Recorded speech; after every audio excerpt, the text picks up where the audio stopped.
उद्धव ठाकरे यांच्यावर आवश्यक ती कारवाई करा असं केंद्रीय निवडणूक आयोगानं म्हटलंय। 20 मेला उद्धव ठाकरेंनी पत्रकार परिषद घेतली होती। मतदान सुरू असताना ठाकरेंनी घेतलेली पत्रकार परिषद वादात सापडली आहे। मुंबईतल्या संथ गतीने होणाऱ्या मतदानावर केलेल्या आरोपांचं देखील हे प्रकरण आहे। 20 मेला मुंबईसह ठाणे, कल्याण, डोंबिवली आणि नाशिकमध्ये मतदान झालेलं होतं। तर उद्धव ठाकरे यांच्यावर कारवाईचे निर्देश का देण्यात आलेत? तर 20 मेला उद्धव ठाकरेंनी घेतलेल्या पत्रकार परिषदेनंतर आता केंद्रीय निवडणूक आयोगानं कारवाईचे आदेश दिले।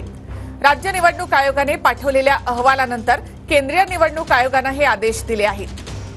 20 मेला मुंबईसह अनेक भागामध्ये संथ गतीने मतदान होत असल्याचा आरोप त्यानंतर ठाकरेंनी पत्रकार परिषद घेतली होती।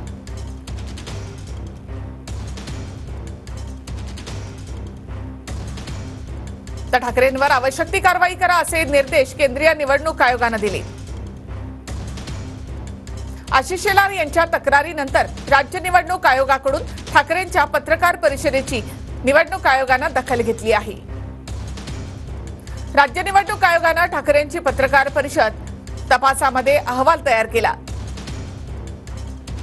राज्य निवडणूक आयोगाने तयार केलेला अहवाल केंद्रीय निवडणूक आयोगाला पाठवण्यात आला।